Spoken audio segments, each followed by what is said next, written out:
Chief executive officer doctor RB നായരുടെ അപ്പോയിൻമെൻറ്റും ഉണ്ട്. അത് രണ്ടും ഞാൻ വെയിറ്റ് ചെയ്യണം എന്നും പറഞ്ഞ് വന്നിരുന്നു. എന്തെങ്കിലും അസൗകര്യം ഉണ്ടെങ്കിൽ ഇൻഫോം ചെയ്ത് കഴിഞ്ഞാൽ അത് റീഅറേഞ്ച് ചെയ്യാം എന്നും ഉണ്ട് അതിനകത്ത്, അതിൽ അറേഞ്ച്മെൻറ്റ്സ് വേണമെങ്കിൽ. അപ്പോൾ ഞാൻ പറഞ്ഞു വേണ്ട, കുഴപ്പമില്ല, ഞാൻ രണ്ടും മറ്റെന്ത് കാര്യമാണെങ്കിലും രണ്ടിനും ഞാൻ കൺഫർമേഷൻ കൊടുത്തു. 2 ദിവസം ചെന്ന് നോക്കി. 13-ാം തീയതി ഇവിടെ കാണാമെന്ന് 9-ാം തീയതി ട്രിവാൻഡ്രത്തിൽ എല്ലാവരും കൺഫർമേഷൻ കൊടുത്തു. അപ്പോൾ അതനുസരിച്ചാണ് ഞങ്ങൾ 9-ാം തീയതി വൈകിട്ട് CMനെ കാണാനായിട്ട് ഞാനും, അപ്പോൾ കൂടെ അന്നേരം എൻ്റെ കൂടെ മക്കളാരും ഇല്ലായിരുന്നു, സ്ഥലത്തില്ലായിരുന്നു. അപ്പോൾ അതുകൊണ്ട് ഞാൻ അഡ്വക്കേറ്റ് അജിത് കുമാറിനെ കൂടെ കൂട്ടിന് വിളിച്ചു, ഒരു കമ്പനിക്ക് വിളിച്ചു. അപ്പോൾ ഞങ്ങൾ രണ്ടുപേരും കൂടെ ട്രിവാൻഡ്രത്ത്, എന്നാലും ട്രിവാൻഡ്രം എടുക്കാറായപ്പോൾ ലക്ഷ്മി നായരെ വിളിക്കുമ്പോൾ ഞാൻ പറഞ്ഞു, വണ്ടി എങ്ങനെയാണ് സെക്രട്ടേറിയറ്റിനകത്ത് കയറുന്നത്? വൈകിട്ട് 6 മണിക്ക് ശേഷം 6 മണിക്ക് അടച്ചു. 7 മണിയായി, 6:45 കഴിഞ്ഞിട്ടുണ്ട്. അപ്പോൾ എങ്ങനെ കയറുന്നത്? അത് ബുദ്ധിമുട്ടാണല്ലോ എന്ന് പറഞ്ഞു. അപ്പോൾ അത് സാരമല്ല സാർ, കാരണം വണ്ടി നമ്പർ ഇനി പറഞ്ഞാൽ തോന്നുന്നു. ഞാൻ വണ്ടി നമ്പർ പറഞ്ഞു കൊടുത്തു. വണ്ടി നമ്പർ പറഞ്ഞു കൊടുത്ത് വണ്ടി ആ ഗേറ്റിൽ ചെല്ലുമ്പോൾ ആ ഗേറ്റിൽ വണ്ടി കൊണ്ട് നിർത്തി. അപ്പോൾ ഞാൻ എൻ്റെ സൈഡിലെ ഗ്ലാസ് ന്യായമായി തോത്തിട്ട് ഇങ്ങനെ CMൻ്റെ ഓഫീസിലേക്ക് CMൻ്റെ അടുത്തോട്ട് പോകാനാണ് എന്ന് പറയാമെന്ന് വെച്ച് താക്കുന്നതിന് മുമ്പ് തന്നെ അവിടെ നിന്ന് സെക്യൂരിറ്റി ഓഫീസേഴ്സ് എന്ന് പറഞ്ഞു. നോർത്ത് ബ്ലോക്കിൻ്റെ സെക്യൂരിറ്റി, നോർത്ത് ബ്ലോക്കിൻ്റെ അങ്ങേ സൈഡ്, പടിഞ്ഞാറ് സൈഡിലുള്ള ഗേറ്റ്. അപ്പോൾ അവിടെ സെക്യൂരിറ്റി വന്ന് പറഞ്ഞു, അത് കുഴപ്പമില്ല, വണ്ടി ഇനി കയറ്റി വിടാം.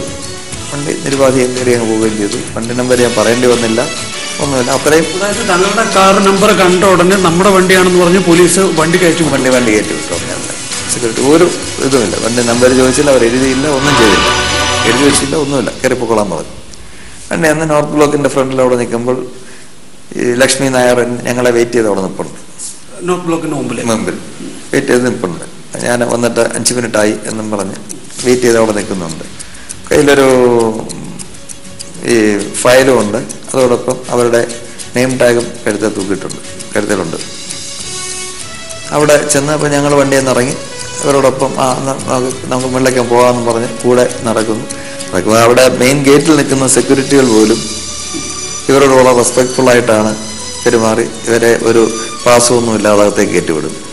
താങ്കൾക്ക് വേണ്ടിയും പാസ് എടുത്തില്ല? ഇല്ല, നേരെ അകത്തേക്ക് കയറ്റിവിടും. അകത്ത് കയറി നിന്നുകൊണ്ട് ഇല്ല, അവർ നേരെ അകത്തേക്ക് കയറി കഴിഞ്ഞിട്ട് അവിടെ നിന്ന് വേറെ കൂടെ 2 പേരുണ്ട്, അവരെ കൂടെ കയറ്റിവിടാൻ ഇവരുണ്ട്. ആ 2 പേരെ കുടിഞ്ഞ് വിട്ടാട്ടെന്ന് പറയുന്നു. ഞങ്ങളെ നിർവാധികം താങ്കളെ അഭിഭാഷകനെയും കൂടെ കയറ്റിവിടാൻ ലക്ഷ്മി നായർ പറയുന്നു, നിർവാധികം കയറ്റിവിടുന്നു. ഞങ്ങൾ 2 പേരും കൂടെ പരിശോധനയൊന്നും ഉണ്ടായില്ല. ഒരു പരിശോധന ചെന്ന് ലിഫ്റ്റ് ഓപ്പറേറ്റർ തന്നെ വളരെ സൗകര്യപ്രദമായിട്ട് ലിഫ്റ്റ് ഓപ്പൺ ചെയ്തു തന്നു. അതിൽ വെളിയിൽ നിൽക്കുകയായിരുന്നു. ഒറ്റനോട്ടത്തിൽ പതിവ് സന്ദർശകയാണ് ലക്ഷ്മി നായറിന് ബോധ്യപ്പെടാൻ കഴിയുന്നു. പതിവ് സന്ദർശകൻ തന്നെയല്ല, അവിടെ വളരെ ഇൻഫ്ലുവൻസ് ഉള്ള ആളാണെന്ന് ബെറ്റർ ദാൻ MLA എന്നാണ് ഞാൻ അന്നേരം തന്നെ അജിത്തിനോട് എൻ്റെ അഡ്വക്കേറ്റിനോട് പറഞ്ഞു. എന്തായാലും ഒരു MLA-ക്കാട്ടിൽ സ്വാധീനമുണ്ട് എന്ന് തന്നെ എന്ന് പറഞ്ഞ് തന്നെ കയറിപ്പോയത്. അപ്പോൾ ഏതാണ്ട് ലിഫ്റ്റിൽ ചെന്ന് CMൻ്റെ ബ്ലോക്കിൽ CMൻ്റെ ആ ഫ്ലോറിൽ ചെല്ലുന്നു, തേർഡ് ഫ്ലോറിൽ ചെല്ലുന്നു. ചെന്ന് ലിഫ്റ്റിൽ നിന്ന് ഇറങ്ങി അടുത്ത അദ്ദേഹത്തിൻ്റെ ഓഫീസിൻ്റെ വാതിക്കലേക്ക് ചെല്ലുമ്പോഴേ ഓഫീസിൽ അന്നേരം അവിടെ ഉണ്ടായിരുന്നവർ വളരെ വളരെ ബഹുമാന പുരസ്സരം 7 മണിക്ക് ഓഫീസിൽ അന്നേരം ആളുകളുണ്ടായിരുന്നു. 3-4 പേരുണ്ട്. അവരെ എണീറ്റ് നിന്ന് തന്നെ ഇവരെ വളരെ കാര്യമായി റിസീവ് ചെയ്യുന്നു. അപ്പോൾ അങ്ങനെ എണീറ്റ് ഓഫീസിലേക്ക് കയറി വരുമ്പോൾ മുഖ്യമന്ത്രിയുടെ ഓഫീസിലുള്ളവർ എഴുന്നേറ്റ് റിസീവ് ചെയ്യായിരുന്നു. അതിൽ അങ്ങനെ അടുത്ത ഒരു കസേര എടുത്ത് ചെന്നപ്പോഴാണ് ജോപ്പനെ എനിക്ക് മുൻപരിചയമൊന്നുമില്ല.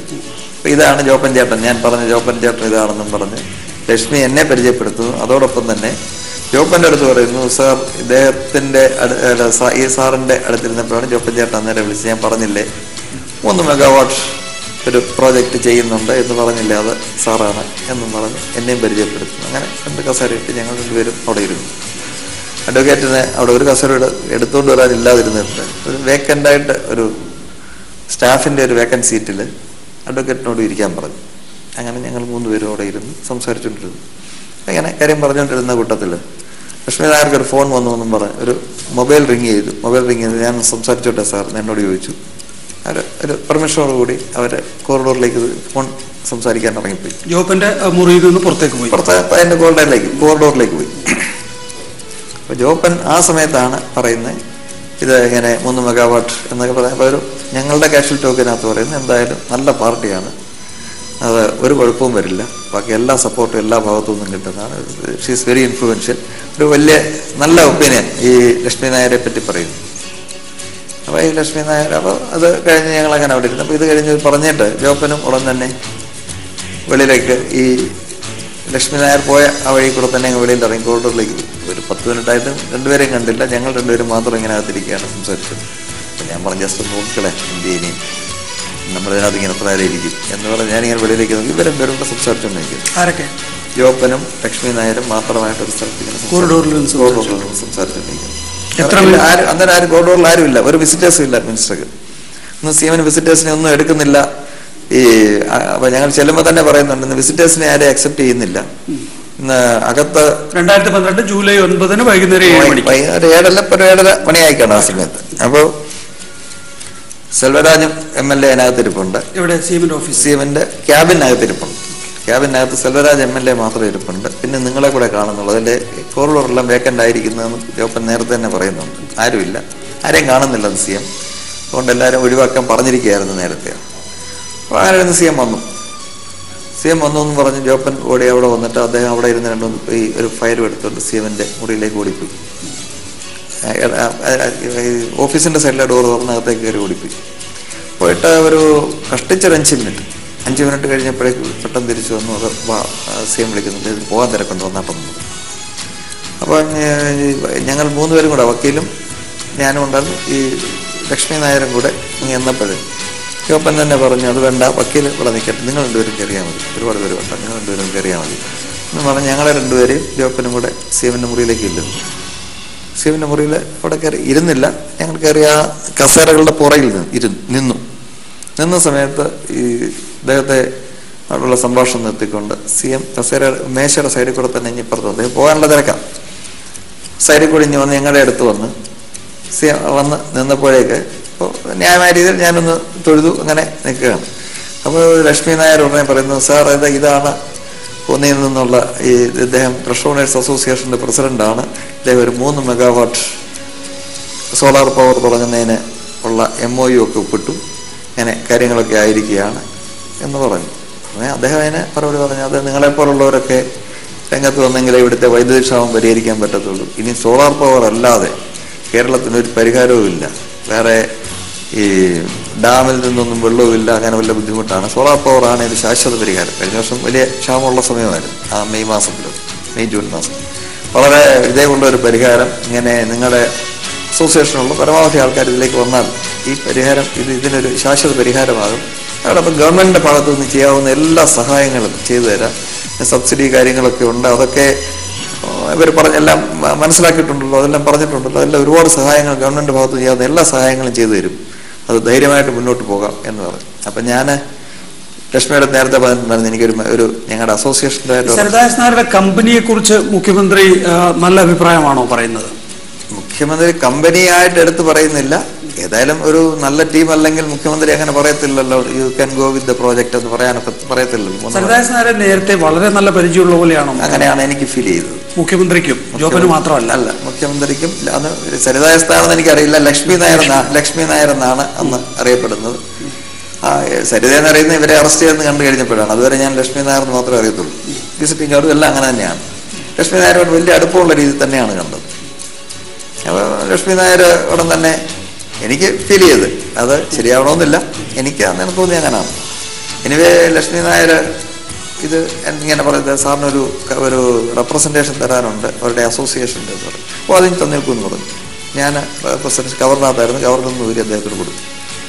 അദ്ദേഹം ഈ റെപ്രസെന്റേഷൻ കൊടുക്കാനാണോ പോയത് അതോ ഈ സോളാറിന്റെ പോയ വഴിക്ക് ഒരു റെപ്രസെന്റേഷനോട് കൊടുത്തേക്കാമെന്ന് വെച്ചിട്ടുണ്ടെങ്കിൽ ഞങ്ങൾക്ക് ചില പ്രോബ്ലംസ് ഉണ്ടായിരുന്നു. എന്നാൽ പിന്നെ നേരിട്ട് മുഖ്യമന്ത്രിയെ കാണുന്ന ഒരു സൗകര്യമില്ലയോ, അപ്പോൾ അതൊരു കൊടുത്തേക്കാം. സാധാരണ റവന്യൂ മന്ത്രിയുടെ കൊടുക്കാറേ ഉള്ളൂ ഞങ്ങൾ. മുഖ്യമന്ത്രിക്ക് നേരിട്ട് കൊടുക്കാൻ അവസരം കിട്ടിയത് കൊണ്ട് കൊടുത്തേക്കാം എന്ന് വെച്ച് കൊണ്ടുപോയതാണ്. അപ്പോൾ അത് ആ റെപ്രസെന്റേഷൻ കൊടുത്തു. റെപ്രസെന്റേഷൻ വാങ്ങിച്ചിട്ട് അദ്ദേഹം അത് തന്നെ ഉടൻ തന്നെ ജോപ്പൻ്റെ കൊടുത്തു. ജോപ്പനോട് പറഞ്ഞു, ഇത് ഞാൻ ഇന്ന് കൊണ്ടുപോകുന്ന ആ ഫയലിനകത്ത് വയ്യ, രാത്രി ഇത് നോക്കിക്കോളാം, അപ്പോൾ എന്തെങ്കിലും ആവശ്യമുണ്ടെങ്കിൽ വിളിച്ചാൽ മതി. അപ്പോൾ ഇതിൻ്റെ ഇടയ്ക്ക് ലക്ഷ്മി പറയുന്നുണ്ട് ഞാൻ ഫോളോ അപ്പ് ചെയ്തോളാം, ഞാൻ ഫോളോ അപ്പ് ചെയ്ത് തരാമെന്നും പറയുന്നുണ്ട്. എനിവേ അത് കഴിഞ്ഞപ്പോൾ ലക്ഷ്മി ഇങ്ങനെ അദ്ദേഹം പറഞ്ഞു കൊടുത്തത്, സാർ ഒരു 2 ലക്ഷം രൂപയുടെ DD ഉണ്ട്, ഇത് ദുരിതാശ്വാസ നിധിയിലേക്കുള്ളതാണ് എന്നും പറഞ്ഞ് ടീം സോളാറിന്റെ ലെറ്റർ പാഡിൽ ഒരു ലെറ്റർ സഹിതം ഈ DDയും കൂടെ പിൻ ചെയ്ത് അദ്ദേഹത്തിന്റെ കൊടുക്കുന്നു. അതും അദ്ദേഹം ജോപ്പന്റെ കൊടുത്തു. ആ DD കണ്ടിരുന്നോ താങ്കൾ? DD കാണാം. 2 ലക്ഷമാണോ എന്ന് ആ ലൈറ്റിനകത്ത് എനിക്ക് നോക്കി കണ്ണാടിയില്ല അങ്ങനെ വെക്കാതിരുന്നോണ്ട് അങ്ങനെ. അത് മുഖ്യമന്ത്രിയുടെ ദുരിതാശ്വാസ നിധിയിലേക്ക് തന്നെയാണോ അത് അഡ്രസ് ചെയ്തത്? അങ്ങനെയാ പറഞ്ഞത്, അതെനിക്കറിയുള്ളൂ. ഞാൻ വായിച്ചു നോക്കിയില്ല. 2 ലക്ഷം രൂപ DD ആണ് ദുരിതാശ്വാസ നിധിയിലേക്കാണെന്നും പറഞ്ഞ് അദ്ദേഹത്തിൻ്റെ കൊടുക്കുന്നു. അദ്ദേഹം അതോടെ തന്നെ ജോബിനോട് ഹാൻഡ് ഓവർ ചെയ്യും. ഇതാണ് അന്ന് ഓഫീസിനകത്ത്. അപ്പോൾ അദ്ദേഹം എന്നിട്ട് വെളിയിലേക്ക് ഇറങ്ങി, മെയിൻ ഡോറിൽ കൂടെ വെളിയിലേക്ക് ഇറങ്ങി. അപ്പോൾ ഇറങ്ങിയ കൂട്ടത്തിൽ ലക്ഷ്മിയും അദ്ദേഹത്തിനോടൊപ്പം തന്നെ ചേർന്ന് വെളിയിലോട്ട് ഇറങ്ങി. അപ്പം എന്നോട് പറഞ്ഞു, സാർ വാ നമുക്ക് ലിഫ്റ്റിൽ നിന്ന് സംസാരിക്കാമെന്ന് പറഞ്ഞു. ഞങ്ങൾ 3 പേരും ഒരുമിച്ചാണ്. ഒരാളോട് ഉണ്ടായിരുന്നോ എന്ന് എനിക്കൊരു സംശയമുണ്ട്. എന്തായാലും ഞങ്ങളങ്ങനെ ഒരുമിച്ച് താഴോട്ട് ഇറങ്ങി. അപ്പോൾ ലെഫ്റ്റിൽ നിന്നപ്പോൾ ഞാൻ വീണ്ടും ഈ ഇത്രയും അടുപ്പം പറഞ്ഞിട്ട് പിന്നെ ഇവരെ കൺഫേം ചെയ്യേണ്ട കാര്യമില്ലല്ലോ. അപ്പം ഞാൻ എൻ്റെ റെപ്രസെൻറ്റേഷൻ്റെ കാര്യം പറഞ്ഞു. ഇങ്ങനെ ഞങ്ങളുടെ അസോസിയേഷനുള്ള പലർക്കും ഈ LA ഇഷ്യൂസ് ഉണ്ടായിരുന്നു, ലാൻഡ് അസൈൻമെൻറ്റ് ഇഷ്യൂ ഉണ്ടായിരുന്നു. അപ്പോൾ സാർ അത് പെട്ടെന്ന് പരിഹരിച്ചാൽ നല്ലതായി എന്ന് പറഞ്ഞിരുന്നു. അപ്പോൾ പലരുടെയും പ്രശ്നങ്ങളൊന്ന് പരിഹരിക്കാൻ നല്ലതാണ് എന്നും പറഞ്ഞിരുന്നു. എന്തായാലും അപ്പോഴേക്ക് ലിഫ്റ്റ് താഴെ വന്നു. അദ്ദേഹം എന്നാൽ പിന്നെ ആട്ടെന്ന് പറഞ്ഞ് അദ്ദേഹം മുമ്പോട്ട് നടന്ന് പുള്ളി ഡോർ മുഖ്യമന്ത്രിയെ കണ്ടതോടുകൂടിയാണ് താങ്കൾക്ക് കോൺഫിഡൻസ്? സംശയമില്ലാത്ത കോൺഫിഡൻസ് അല്ലേ. ഒരു മുഖ്യമന്ത്രി ഇത്രയും അടുപ്പമുള്ള ഒരാൾ, അല്ലെങ്കിൽ മുഖ്യമന്ത്രി ഓഫീസിന് അടുപ്പമുള്ള ഒരാൾ ഇൻഡസ്ട്രീസ് മിനിസ്റ്ററെ കാണാമെന്ന് പറയുന്നു, ബാക്കി എല്ലാ മന്ത്രിമാരെയും കാണാമെന്ന് പറയുന്നു, വളരെ സ്വാധീനമുണ്ടെന്ന് പറയുന്നു. പിന്നെ ഞാൻ കൂടുതൽ കാര്യങ്ങൾ സംശയിക്കേണ്ട കാര്യമുണ്ട്. 40 ലക്ഷമേ അന്ന് അവർ ആവശ്യപ്പെട്ടുള്ളൂ. കുറച്ചുകൂടി ചോദിച്ചാൽ അന്നേരം മുഖ്യമന്ത്രിയോട് ചോദിക്കാമായിരുന്നില്ലേ ഈ ടീം സോളാർ കമ്പനി വിശ്വസിക്കാൻ കഴിയുന്ന ഒന്നാണോ എന്ന്?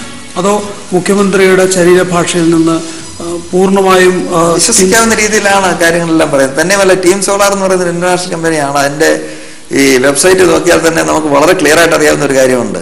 ടീം സോളാർ ഒരു UK ബേസ്ഡ് കമ്പനിയാണ്. അതിന് ഇന്ത്യൻ കൗണ്ടർ പാർട്ട് എന്ന് പറയുന്നത് ടീം സോളാർ ഇന്ത്യ ലിമിറ്റഡ് ആണ്. ആ ടീം സോളാർ ഇന്ത്യ ലിമിറ്റഡിൽ കേരളത്തിലേക്ക് മാത്രമുള്ളതാണ് team solar renewable energy solutions private limited എന്നാണ് ഈ ലക്ഷ്മി നായരും അവരുടെ CEO ഡോക്ടർ RV നായരും എന്നോട് ഫോണിൽ നിരന്തരം വിളിക്കുമ്പോൾ സംസാരിക്കുന്നത്.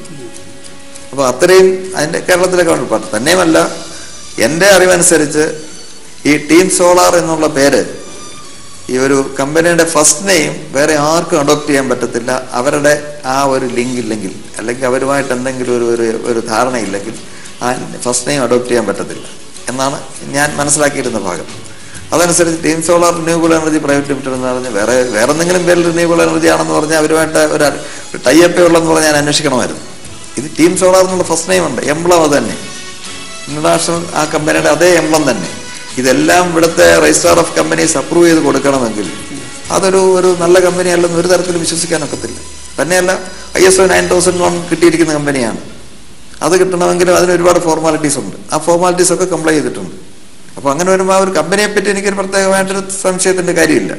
പിന്നെ ഇവിടെ നടന്ന പ്രോജക്റ്റുകളെ പറ്റി അത് മുഖ്യമന്ത്രി അദ്ദേഹത്തിൻ്റെ ഓഫീസും ഇങ്ങനെ ഈ ബാക്കി സംസ്ഥാന മന്ത്രിമാർ പലരും ഇവരെ പറ്റി വളരെ ഗംഭീരമായി പ്രസംഗിക്കുന്നു. നിരന്തരം പേപ്പറുകളിൽ ആഡ്സ് വരുന്നു. ഇതെല്ലാം കഴിഞ്ഞിട്ട് പിന്നെയും ഒരു അവിശ്വാസത്തിന്റെ ഭാഗമുണ്ടോ ഇതിനകത്ത്? ഇതിന്റെ പ്രോജക്റ്റ് അവരോട് സംസാരിച്ചു കഴിഞ്ഞാൽ ഈ ഒരു പ്രോജക്റ്റിനെ പറ്റി ഞാൻ പറഞ്ഞല്ലോ, ഞാൻ നേരത്തെ തന്നെ ഇതിനെപ്പറ്റി ഇങ്ങനെ പഠിച്ചുകൊണ്ടിരിക്കുകയായിരുന്നു. ഒരു സംശയത്തിന്റെ ഭാഗമില്ലാതാണ് അതിനെപ്പറ്റി അവർ സംസാരിക്കുന്നത്. എല്ലാ കാര്യങ്ങളും വളരെ തറവായിട്ട് ആണ് സംസാരിക്കുന്നത്. അതുപോലെ തന്നെ ഇവിടെ ഒരു പവർ പ്രസന്റേഷൻ നടത്തിയത് വളരെ കറക്റ്റാണ്. അതിനകത്ത് എല്ലാ പാരാമീറ്റേഴ്സും കവർ ചെയ്തൊരു പവർ പ്രസന്റേഷൻ എൻ്റെ അടുത്തുകൊണ്ട് കാണിച്ചത് ടോട്ടലി ഇവിടെ ഇത് ചെയ്ത് കാണിക്കുകയല്ലായിരുന്നു. അത് അതിൻ്റെ ഒരു പെൻ ഡ്രൈവിൽ കൊണ്ടുവന്നിട്ട് അത് 1 by 1 ആയിട്ടിട്ട് കാണിച്ചു. കാര്യം ഇവിടെ എല്ലാം കൂടെ എടുത്തുകൊണ്ട് വരുന്ന ബുദ്ധിമുട്ടാണല്ലോ. അപ്പോൾ അതുകൊണ്ട് എനിക്ക് എൻ്റെ കമ്പ്യൂട്ടറിൽ തന്നെ ഇട്ട് കാണാമായിരുന്നു. അത് കാണിച്ചു. എല്ലാം നല്ലതാണ്. ആ എല്ലാ ഭാഗങ്ങളും വളരെ പെർഫെക്റ്റ് ആണ്. അത് ആ പെൻ ഡ്രൈവ് തന്നെ ഞാൻ പോലീസിന് കൊടുത്തിട്ടുണ്ട്, ADGPക്ക് കൊടുത്തിട്ടുണ്ട്. മുഖ്യമന്ത്രിയുള്ള കൂടിക്കാഴ്ച കഴിഞ്ഞു. പിന്നീട് നിരന്തരം ഇവരെ ഇതിൻ്റെ ഈ പ്രോജക്റ്റുകളെ പറ്റി ഇങ്ങനെ ദിവസവും വിളിക്കുകയും 13-ാം തീയതി RB നായർ വന്നു, ഡോക്ടർ RB നായർ വന്നു. ഇവിടെ എൻ്റെ ഓഫീസിൽ വെച്ച് തന്നെ കണ്ടു. പുള്ളി 11:30 മണിയെന്ന് പറഞ്ഞ് വളരെ ഷാർപ്പ് 11:30 മണിക്ക് തന്നെ എത്തി. കാര്യങ്ങളൊക്കെ സംസാരിച്ച് അതുകൊണ്ട് ഒരു 2-3 മണിക്കൂർ നേരം ഇതിൻ്റെ പ്രോജക്റ്റിൻ്റെ ബാക്കി കാര്യങ്ങൾ, അദ്ദേഹത്തിന് ചെയ്യാവുന്ന കാര്യങ്ങൾ, അദ്ദേഹത്തിന് ഡൽഹിയിലുള്ള ഇൻഫ്ലുവൻസ്, UK-യിലുള്ള ഇൻഫ്ലുവൻസ്, ഇങ്ങനെയുള്ള കാര്യങ്ങളെല്ലാം വളരെ കാര്യമായിട്ട് എന്തെല്ലാം നമുക്ക് ഹെൽപ്പുകൾ ചെയ്യാം ഈ പ്രോജക്റ്റിനെ സംബന്ധിച്ച് അങ്ങനെയുള്ള കാര്യങ്ങൾ. പിന്നെ ഈ കിൻഫ്രയിലെ ലാൻഡ് എളുപ്പം ഇങ്ങനെ കിട്ടുന്നതിനും, അതുപോലെ 30 years എന്നുള്ളത് അവരിങ്ങനെ ട്രൈ ചെയ്തുകൊണ്ടിരിക്കുന്നുണ്ട്. 30 years ലീസാണ് എൻ്റെ അറിവനുസരിച്ച് കിൻഫ്ര കൊടുക്കുന്നത് ഇപ്പോഴും. അത് അവരതിനെ ഒന്ന് ചേഞ്ച് ചെയ്തിട്ട് അതിനെ ഒരു ഔട്ട്റൈറ്റ് സെയിലാക്കുന്നതിനെ പറ്റി ഇങ്ങനെ പഠിച്ചുകൊണ്ടിരിക്കുകയാണ്. അപ്പോൾ ചിലപ്പോൾ അല്പം വാല്യൂ അല്പം കൂടുമെന്നുള്ളതേ ഉള്ളൂ. എന്നിരുന്നാലും ദാറ്റ്സ് ഓക്കെ. അത് എൻ്റെ കൺസേൺ അല്ല, അത് അവരാണ് അത് മീറ്റ് ചെയ്യേണ്ടത്. അതെല്ലാം അവരിങ്ങനെ നോക്കിക്കൊണ്ടിരിക്കുകയാണ്. എന്തായാലും ഒരു ഓഗസ്റ്റ് സെപ്റ്റംബർ ആകുമ്പോഴത്തേക്ക് അതിൻ്റെ എല്ലാ ഏർപ്പാടുകൾ തീരും, അതനുസരിച്ച് കാര്യങ്ങൾ പ്രൊസീഡ് ചെയ്യും എന്ന് ഉള്ള മെയിൽ ഇങ്ങനെ അയക്കുകയും നിരന്തരം ഫോൺ ചെയ്തുകൊണ്ടിരിക്കുകയും വളരെ ഒരു ക്ലോസ് കോണ്ടാക്റ്റിലാണ് പോയിക്കൊണ്ടിരുന്നത്. കമ്മ്യൂണിക്കേഷൻ വളരെ കറക്റ്റായിരുന്നു ആ സമയത്തൊക്കെ. അപ്പം അങ്ങനെ ഒരു ഒക്ടോബർ വരെയൊക്കെ അതിങ്ങനെ വലിയ കുഴപ്പമില്ലാതെ പോയി. നവംബറൊക്കെ ആയപ്പോഴേക്ക് കുറഞ്ഞു, ചിലപ്പോൾ വിളിച്ചാലെടുക്കാതായി. അപ്പോൾ ഈ ആർ ബി നായർ വരുമ്പോൾ തന്നെ വേറെ ഒരു കാര്യം കൂടെ പറഞ്ഞിട്ടുണ്ടായിരുന്നു. അപ്പോൾ ഞാനിവിടെ വരുമ്പോൾ ഞാനെപ്പോഴും വെളിയിലൊക്കെ ആയിരിക്കും. അദ്ദേഹത്തിന് ഒരുപാട് ഈ ഡയറക്ടർ എന്നുള്ള ഇന്റർനാഷണൽ ഡയറക്ടർ എന്നുള്ള രീതിയിൽ അദ്ദേഹത്തിന് ഒരുപാട് കൺട്രീസിൽ പോകേണ്ടി വരും. അപ്പോൾ അങ്ങനെ വരുമ്പോഴേ ചില ബുദ്ധിമുട്ട്. അപ്പോൾ എന്തെങ്കിലും ആവശ്യമുണ്ടെങ്കിൽ അദ്ദേഹത്തിൻ്റെ ഡ്രൈവർ കം സെക്രട്ടറി ആയിട്ട് സന്തോഷ് എന്ന ഒരാളുണ്ട്, അയാളുടെ മൊബൈൽ നമ്പർ എനിക്ക് തന്നു. അയാൾ അരൂർ ബേസ്ഡിലാണെന്നാണെന്ന് എന്നോട് പറഞ്ഞു. അപ്പോൾ അയാളെ വിളിച്ചാൽ മതി, ഞാൻ ലോകത്തിൻ്റെ ഏത് ഭാഗത്ത് വന്നിട്ട് ഇദ്ദേഹമായിട്ട് എല്ലാ ദിവസവും ഒരു പ്രാവശ്യം കോണ്ടാക്ട് ചെയ്യുന്നു. അപ്പോൾ തിരിച്ചപ്പോൾ തന്നെ ഞാൻ വിളിച്ചോളാം ഇവിടെ. ശരിയാണ്, ഞാനങ്ങനെ ഈ സന്തോഷം വിളിച്ചു പറഞ്ഞ് ഒരു 3-4 പ്രാവശ്യം ആർ ബി നായർ എന്നെ തിരിച്ചു വിളിച്ചിട്ടുണ്ട്. അത് കറക്റ്റായിട്ട് ചെയ്യുന്നുണ്ടായിരുന്നു. അത് പലപ്പോഴും കോള് നമുക്ക് അങ്ങനെ പ്രത്യേകിച്ച് അതങ്ങനെ ഐഡന്റിഫൈ ചെയ്ത് നോക്കേണ്ടി വന്നിട്ടില്ല. ഔട്ട് സൈഡ് കോളാണ്, ഇയാളെ ഫോണിൽ നിന്നല്ല വെളിയിൽ നിന്നാണെന്ന് പറയും. അങ്ങനെയൊക്കെ വിളിച്ചിട്ടുണ്ട്. അത് കറക്റ്റായിരുന്നു. അങ്ങനെ വിളിക്കുകയും കാര്യങ്ങൾ ഇങ്ങനെ കമ്മ്യൂണിക്കേഷൻസ് പ്രോപ്പറായിട്ട് പോയിക്കൊണ്ടിരുന്നു. ഒരു ഡിസംബർ അടുത്തപ്പോഴേക്കാണ് വളരെ കുഴപ്പമായി തോന്നി എനിക്ക്. അപ്പോൾ ഞാൻ വിചാരിച്ച ഒരു നോട്ടീസ് ഡിസംബറിൽ ഇങ്ങനെ വിളിച്ചപ്പോൾ സാർ ഈ ലക്ഷ്മി പറയുന്ന പ്രോബ്ലംസ് ഒക്കെ തീർന്നു, പ്രശ്നമൊന്നുമില്ല, വിത്തിൻ 1 മന്ത് നമുക്ക് അവിടെ വർക്ക് സ്റ്റാർട്ട് ചെയ്യാം എന്ന് പറയുന്നു. ബാക്കി കാര്യങ്ങൾ ഇപ്പം സാർ അടുത്ത ഇൻസ്റ്റാൾമെന്റ്സ് തരുന്നതിനെ പറ്റിയൊക്കെ ഒന്ന് പ്ലാൻ ചെയ്തുകൊണ്ടാൽ മതി. 40 ഓൾറെഡി പേ ചെയ്ത് കഴിഞ്ഞു. അപ്പോൾ അതിനൊരു MOUവിനകത്തൊരു ഇൻസ്റ്റാൾമെന്റ് കണ്ടീഷൻസ് പറയുന്നുണ്ട്. അപ്പോൾ ഈ സബ്സിഡി കഴിഞ്ഞുള്ള എമൗണ്ട് അതിന് ഇങ്ങനൊരു ധാരണ പറഞ്ഞിട്ടുണ്ടായിരുന്നു. അപ്പോൾ അതനുസരിച്ച് ചെയ്യുന്നതിനുള്ള കാര്യങ്ങളൊക്കെ ഒന്ന് ക്രമീകരിച്ച് തുടങ്ങിക്കോണേ എന്ന് പറഞ്ഞു. ആയിക്കോട്ടെ, അതൊന്നും നിങ്ങൾ ബോധർ ചെയ്യണ്ട, നിങ്ങൾ പണി തുടങ്ങുക എന്ന് പറഞ്ഞു. പിന്നെ ഒരു ഡിസംബർ ആയിട്ട് അനക്കമൊന്നുമില്ല. പിന്നെ ഒരു ജനുവരി 1 തീയതി ആണെന്ന് തോന്നുന്നു, ഞാൻ ഇവിടുന്ന് ഒരു രജിസ്റ്റർ ലെറ്റർ അയച്ചു. ഇവരുടെ ഇത് എൻ്റെ കറക്റ്റ് പിക്ചർ ഇതിന് തരണം, അല്ലെങ്കിൽ ക്ലോസ് ചെയ്യണമെന്ന് പറഞ്ഞു. അത് ഏതാണ്ട് ഒരു മാസത്തിന് ശേഷം ആ ലെറ്റർ അഡ്രസ് നോക്കോന്ന് പറഞ്ഞ് തിരിച്ചു വന്നു. കൊച്ചി ഓഫീസിലേക്കാണ് അയച്ചത്. കൊച്ചിൻ ഓഫീസിലേക്ക് അയച്ചു. അത് തിരിച്ചു വന്നു. ആ ലെറ്റർ ലക്ഷ്മിയുടെ പേര് വെച്ച് കൊച്ചിൻ ഓഫീസിലേക്ക് അയച്ചു. അപ്പോൾ പിന്നെ അതൊരു ഫെബ്രുവരി ആയി. പിന്നെ ഞാൻ ഈ സമയത്തൊന്നും ഫോൺ വിളിച്ചാൽ എടുക്കുന്നില്ല. ഞാൻ എൻ്റെ ഓഫീസിൽ എൻ്റെ ഫോണിൽ നിന്ന് ഇനി SMS അയച്ച ചിലപ്പോൾ എടുക്കാൻ മടിക്കുന്നതെന്ന് വെച്ച് ഞാൻ വേറെ ഓഫീസ് സ്റ്റാഫിൻ്റെ മൊബൈലിൽ നിന്നൊക്കെ SMS ഒക്കെ അയപ്പിച്ച് നോക്കി. അതിനും റെസ്പോണ്ട് ചെയ്യുന്നില്ല, ഇങ്ങോട്ട് തിരിച്ച് വിളിക്കത്തില്ല. ഇതായിരുന്നു സാധാരണ നടപടി. അപ്പം അങ്ങനെ ഇരുന്ന് ഒരു ഫെബ്രുവരി ഒരു പകുതി കഴിഞ്ഞപ്പോൾ ഞാൻ എറണാകുളത്തുള്ള ഒരു അഡ്വക്കേറ്റിനോട് പറഞ്ഞു, വരുവാണോ അഡ്വക്കേറ്റ് മണിലാലിൻ്റെ അടുത്ത് പറഞ്ഞ് ഞാൻ ഒരു നോട്ടീസ് ഇവരെ വിളിക്കാൻ പറഞ്ഞു. അദ്ദേഹം സീനിയർ ഗവൺമെന്റ് ലീഡറും ഒക്കെയാണ്. അപ്പം ഞാൻ ഇവരെ ഒന്ന് വിളിച്ചിട്ട് ഇതങ്ങ് സെറ്റിൽ ചെയ്യുന്നെങ്കിൽ ചെയ്യട്ടെ, ലിറ്റിഗേഷനില്ലാതെ തീരുന്നെങ്കിൽ തീരട്ടെ, അപ്പോൾ അവർ വിളിച്ചത് സെറ്റിൽ ചെയ്യാൻ പറയാൻ പറഞ്ഞു. അപ്പോൾ പുള്ളി ഇങ്ങനെ പല പ്രാവശ്യം വിളിച്ചിട്ട് ഒരു പ്രാവശ്യം ഫോണൊക്കെ എടുക്കുകയൊക്കെ ചെയ്തു. പക്ഷെ എന്നാലും ഒരു കറക്റ്റ് ആൻസർ വന്നില്ല. അപ്പോൾ എന്നോട് അങ്ങനെ പറഞ്ഞു എന്ത് ചെയ്യണമെന്ന്. അപ്പം ഞാൻ വന്ന ഒരു കാര്യം, ഒരു വക്കീൽ നോട്ടീസ് അയക്കാം. അദ്ദേഹം അവിടെ നിന്ന് നോട്ടീസ് അയച്ചു. ആ നോട്ടീസും കുറേ ദിവസം വെച്ചിരുന്ന് കഴിഞ്ഞിട്ട് അഡ്രസ്സ് ഇല്ല എന്ന് മാതിരി വന്നു. പിന്നെ ഒരു മാർച്ച് മാസത്തിൽ ഒരു പകുതി അങ്ങനെ ഒരു അഡ്രസ് ഉണ്ടല്ലോ, പിന്നെ എങ്ങനെയാണ് ആ അഡ്രസ് ഇല്ല എന്ന് പറഞ്ഞ് തിരിച്ചു? അഡ്രസ് അവിടെ ഉണ്ട്. ആ ബിൽഡിങ് ഇപ്പോൾ പോലും അവിടെ ഉണ്ട്. ആ ബിൽഡിംഗ് അഡ്രസ്സിലും ഉള്ള ഇപ്പോഴും ഉണ്ട്. പോസ്റ്റ് ഓഫീസിൽ എന്തെങ്കിലും മാനിപ്പുലേറ്റ് ചെയ്തതെന്നാണ് ഇതെല്ലാ ലെറ്ററുകളിലും ഞാൻ വിശ്വസിക്കുന്നത്. അങ്ങനെയാണ്. അല്ലെങ്കിൽ അവിടെ ഏതായാലും സ്റ്റാഫും ഉണ്ടായിരുന്നു. ഈ മാർച്ച് മാസത്തിൽ അവിടെ സ്റ്റാഫ് നിൽക്കുന്നത് ഞാൻ കണ്ടിട്ടുണ്ട്. പക്ഷെ അവിടെ ഞങ്ങൾ ഒരു ദിവസം പോയി നോക്കി, അവിടെ അതിന്റെ മുമ്പിൽ കൂടെ അതിനകത്ത് കയറിയില്ല എന്നുള്ളതേ ഉള്ളൂ. കയറി ഇനി അവിടെ ഒരു സീനൊന്നും ആവണ്ട എന്ന് വെച്ച് കയറിയില്ല. പക്ഷെ പോയി നമുക്ക് അവിടെ സ്റ്റാഫൊക്കെ ആയിട്ട് തുറന്നും കിടക്കുക. പക്ഷെ ലെറ്റർ അൺഡെലിവേർഡായിട്ട് തിരിച്ചു വന്നു. അത് സിമത്തേരി ജംഗ്ഷൻ അടുത്താണ് ഒരു ഓഫീസുള്ളത്. അത് തിരിച്ചു വന്നു.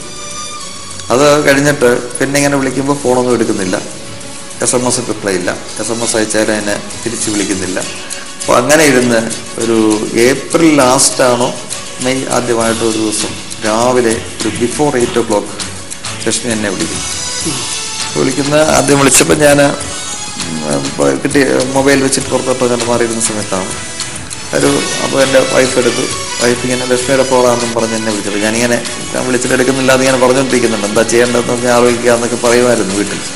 അത് പറഞ്ഞ് ഇങ്ങനെ ലക്ഷ്മി വിളിക്കുന്നുണ്ട് എന്ന് പറഞ്ഞു. അപ്പോൾ അങ്ങനെ 2-3 പ്രാവശ്യം. അപ്പോൾ ഒരു പ്രാവശ്യം എടുത്തിട്ട് പറഞ്ഞു ഇങ്ങനെ ഞാൻ ടോയ്ലറ്റിലാണ്, പിന്നെ വിളിക്കുമെന്ന് പറഞ്ഞു. അപ്പോൾ വീണ്ടും വിളിച്ചു. അങ്ങനെ ഒരു 3 പ്രാവശ്യം ആയി കഴിഞ്ഞപ്പോഴത്തേക്ക് എന്നോട് ഇറങ്ങി വന്ന് പറഞ്ഞു ഫോൺ ഇതൊന്ന് അറ്റൻഡ് ചെയ്യാതെ കഴിഞ്ഞിട്ട് അഡ്രസ്സ് ചെയ്താൽ മതി. എന്തോ അടിയന്തര ആവശ്യമാണ് വിളിക്കുന്നത്. അപ്പം ഞാൻ ഫോൺ എടുത്ത് കഴിഞ്ഞപ്പോൾ എന്നോട് പറയുന്നേ, സാർ അത് എന്നോട് ഇങ്ങനെ ചെയ്തതായിരുന്നു, അത് വളരെ മോശമായിട്ട്. ഞാൻ സാറിനെ വളരെ റെസ്പെക്റ്റ്ഫുള്ളായിട്ട് എൻ്റെ മരിച്ചുപോയ ഒരു അച്ഛൻ്റെ സ്ഥാനത്താണ് ഞാൻ കണ്ടിരുന്നത്, അത്രയും റെസ്പെക്റ്റ് ഞാൻ തന്നിരുന്നു, എന്നോട് ഇത് ചെയ്തതായിരുന്നു, വളരെ മോശമായിപ്പോയി. ഞാൻ ചോദിച്ചപ്പോൾ ഞാൻ പെട്ടെന്ന് ഞാൻ നോട്ടീസ് അയച്ചതേ ഉള്ളൂ, പിന്നെ അത് കൈപ്പറ്റിയില്ല. പിന്നെ ഞാൻ എന്താണ് ദ്രോഹം ചെയ്തത്, ഞാൻ തന്നെ ഒരു ആശയക്കുഴപ്പത്തിലായി കുറേ നേരത്തേക്ക്. എനിവേ ഞാൻ ചോദിച്ചു, അതെന്താ കാര്യം എന്താ പറയൂ, മുഴുവനായിട്ട് കാര്യം പറഞ്ഞേക്കുന്നു. അത് ഇങ്ങനെ സാറ് CM-ൻ്റെ മിസ്സസിൻ്റെ അടുത്ത് CM-ൻ്റെ വീട്ടിൽ ചെന്ന് അവർ മിസ്സസിനോട് പറഞ്ഞു, ഞാൻ വളരെ മോശക്കാരിയാണ് പറഞ്ഞു എന്നൊക്കെ പറഞ്ഞു. ഞാൻ പറഞ്ഞു എന്നൊക്കെ വരുന്നുള്ളൂ. ഞാൻ CM-ൻ്റെ വീട്ടിൽ പോവുമോ, CM-ൻ്റെ വീട് ക്ലിഫ് ഹൗസ് എവിടെയാണെന്ന് പോലും എനിക്ക് സത്യത്തിൽ അറിയില്ല. ഞാൻ അവിടെ പോകുകയൊന്നും ചെയ്തിട്ടില്ല. ഞാൻ ഓഫീസിലുള്ള കാര്യങ്ങളെല്ലാം ഞാൻ ഒരു ബന്ധങ്ങളിലും അധികം അങ്ങനെ പോയിട്ടില്ല. അപ്പോൾ ഞാൻ പെട്ടെന്നൊന്ന് നിന്നെങ്കിലും ഞാൻ പിന്നെ പെട്ടെന്ന് ഏതായാലും എനിക്ക് കാശാണല്ലോ കിട്ടേണ്ടത്. അപ്പം ഞാൻ അവസരത്തിന് തീർന്ന് പറഞ്ഞു. ഞാൻ വേറൊന്നും പറഞ്ഞില്ലല്ലോ. ഒരു വർഷമായിട്ട് എൻ്റെ ചെക്ക് വാങ്ങിച്ചുകൊണ്ട് പോയി, ചെക്ക് എൻകാഷ് ചെയ്തു, പ്രോജക്ട് റിപ്പോർട്ടെന്ന് പറഞ്ഞു, ഒത്തിരി ആൾ നടന്നു, അത് നടന്നില്ല. ലാൻഡ് എഴുതുന്നെന്ന് പറഞ്ഞു, നടന്നില്ല. ഇങ്ങനെ ഒരു കാര്യവും ചെയ്തില്ല, ഇതുവരെ ഒന്നും ആയിട്ടില്ല. അപ്പോൾ അത് മോശമായിപ്പോയി എന്ന് ഞാൻ പറഞ്ഞു. വേറൊന്നും ഞാൻ പറഞ്ഞില്ല. അതുകൊണ്ട് കാര്യം ചെയ്യും, നീ ഇയാളെ കൊണ്ട് പറ്റത്തില്ല ചെയ്യാൻ, അതുകൊണ്ട് ഇയാൾ കാശ് ഞന്നേക്ക്, ഞങ്ങൾക്ക് അതങ്ങ് സെറ്റിൽ ചെയ്തേക്കാം കാര്യങ്ങൾ എന്ന് പറഞ്ഞു. അപ്പോൾ സാറിന് കാശ് സെറ്റിൽ ചെയ്താൽ പ്രശ്നമാണ് തീരുമല്ലോ എന്ന് പറഞ്ഞു. ഞാൻ പറഞ്ഞു ശരി തീരും. അപ്പോൾ അങ്ങനെയാണെങ്കിൽ പിന്നെ സാർ ഈ പറഞ്ഞ വാക്കുകൾ എങ്ങനെ തിരിച്ചെടുക്കുന്നു? ഞാൻ ഒന്നും മോശമായിട്ട് പറഞ്ഞില്ല, പിന്നെ ഞാൻ എന്ത് തിരിച്ചെടുക്കാനില്ല, കാശ് തന്നിരുന്നു. അപ്പോൾ അങ്ങനെ പൈസ തരുന്നു. അങ്ങനെയാണെങ്കിൽ സാറിൻ്റെ ബാങ്ക് അക്കൗണ്ടും IFSC കോഡും കൂടെ തരാൻ ഞാൻ അക്കൗണ്ടിലേക്ക് ട്രാൻസ്ഫർ ചെയ്തേക്കാം കാശ്. ഒരു 10 ദിവസത്തെ സമയത്തിനാണ് ചെയ്തേക്കാം. It's okay. ഏപ്രിൽ ആദ്യമാണ്, മെയ് ആദ്യമാണെന്നാണ് എൻ്റെ ഓർമ്മ. അത് ഞാൻ എൻ്റെ ഇതിൽ നിന്ന് തന്നെ വളരെ ഒരു കാര്യം ചെയ്യും, ഒന്നിൽ SMS അയക്കുക, അല്ലെങ്കിൽ എനിക്ക് എൻ്റെ പുതിയ മെയിൽ ID തരാമെന്ന് പറഞ്ഞു. ഇതല്ല, പഴയ മെയിൽ ID തന്നെ. എൻ്റെ മെയിൽ ID ഞാൻ ഒന്നുകൂടെ അങ്ങോട്ട് SMS ചെയ്യാമെന്ന് പറഞ്ഞു. എൻ്റെ ഫോണിലേക്ക് അവരെ 2 മെയിൽ ID SMS ചെയ്തു. അപ്പം ഞാൻ ആ മെയിൽ ID-യിലേക്ക് അയച്ചില്ല, ഞാൻ SMS ചെയ്ത് കൊടുക്കും. ഞാൻ ഓഫീസ് സ്റ്റാഫിനോട് പറഞ്ഞു, ഇപ്പം ഇനിയും എൻ്റെ ഫോണിൽ നിന്ന് അന്നേരം വേണ്ടാന്ന് ഞാൻ വിചാരിച്ചു. എന്നിട്ട് ഇതൊന്ന് IFSC കോഡും അവർക്ക് SMS ചെയ്ത് കൊടുക്കും. അത് ശരി, എൻ്റെ ഫോണിൽ നിന്ന് ഉണ്ടാകും. ഏതായാലും SMS ചെയ്ത്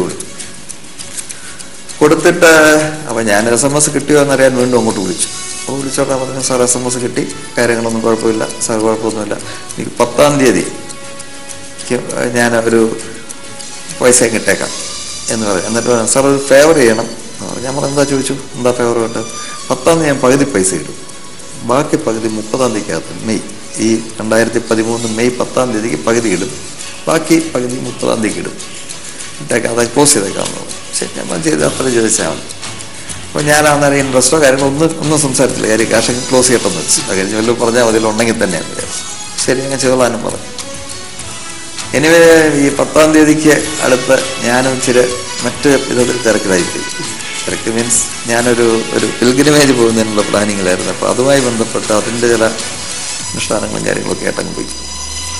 ഞാൻ 15-ാം തീയതിക്ക് ശേഷം അതുമായിട്ട് പോയി. അപ്പോൾ ഈ ഇടയ്ക്കുള്ള ഗ്യാപ്പിലൊന്നും വിളിക്കാനോ കോൺടാക്ട് ചെയ്യാനോ ഒന്നും പറ്റിയില്ല, അയച്ചോ ഒന്നും കൺഫേം ചെയ്യാനും പറ്റിയില്ല. ഞാൻ ശ്രദ്ധിച്ചില്ല ആ സമയത്ത്. 15-ാം തീയതി പോയിട്ട് ഞാൻ തിരിച്ചു വരുന്നത് 31-ാം തീയതിയാണ്. 17-ാം തീയതി 17-ാം തീയതി പോയിട്ട് 31-ാം തീയതി തിരിച്ചു വന്നു. 31-ാം തീയതി തിരിച്ചു വന്നപ്പോൾ ബാങ്കിൽ ഞാൻ ഇപ്പോൾ ഇങ്ങനെ ഇവിടെ ഓഫീസിൽ ചോദിച്ചു, ഇങ്ങനെ ലക്ഷ്മിയുടെ ഒരു 40 ലക്ഷം രൂപ വന്നു. ഇല്ല, ബാങ്കിൽ വന്നിട്ടില്ല, അക്കൗണ്ട് നോക്കി വന്നിട്ടുമില്ല. ഞാൻ അതിട്ട് 1-ാം തീയതി രാവിലെ വിളിക്കുന്നു. ആദ്യം വിളിച്ചപ്പോൾ എടുത്തില്ല. പിന്നെ ഞാൻ ഒരു SMS ചെയ്ത് തിരിച്ച് ഉടനെ വിളിക്കാൻ പറഞ്ഞു. അപ്പോൾ ഉടനെ തന്നെ വിളിച്ചു. അപ്പോൾ വിളിച്ചിട്ട് അപ്പോൾ ഞാൻ പറഞ്ഞു, എന്താ ഇതുവരെ ഇട്ടില്ലല്ലോ കാശ്, എന്ത് പറ്റി എന്ന് ചോദിച്ചു. അപ്പോൾ സാർ അതിനകത്ത് ബാങ്കിൽ ചെന്നപ്പോൾ അക്കൗണ്ട് ചെക്ക് ഡ്രോപ്പ് ചെയ്തപ്പോഴേ ഒരു ചെറിയ പ്രശ്നം പറ്റി, സാറിൻ്റെ പാൻ നമ്പർ ഇല്ലാതെ അവർ അക്സെപ്റ്റ് ചെയ്യത്തില്ലെന്ന് പറഞ്ഞു സാറിൻ്റെ അക്കൗണ്ടിലേക്ക്. അപ്പോൾ ഞാൻ പറഞ്ഞാൽ പിന്നെ ശരി, പാൻ നമ്പർ ഇപ്പം തന്നെ ഞാൻ അയച്ചേക്കാമെന്ന് പറഞ്ഞു. ഞാൻ on the spot pan number അങ്ങ് അയച്ചു കൊടുത്തു. എൻ്റെ മൊബൈലിൽ അന്നേരം തന്നെ അങ്ങ് അയച്ചു കൊടുത്തു.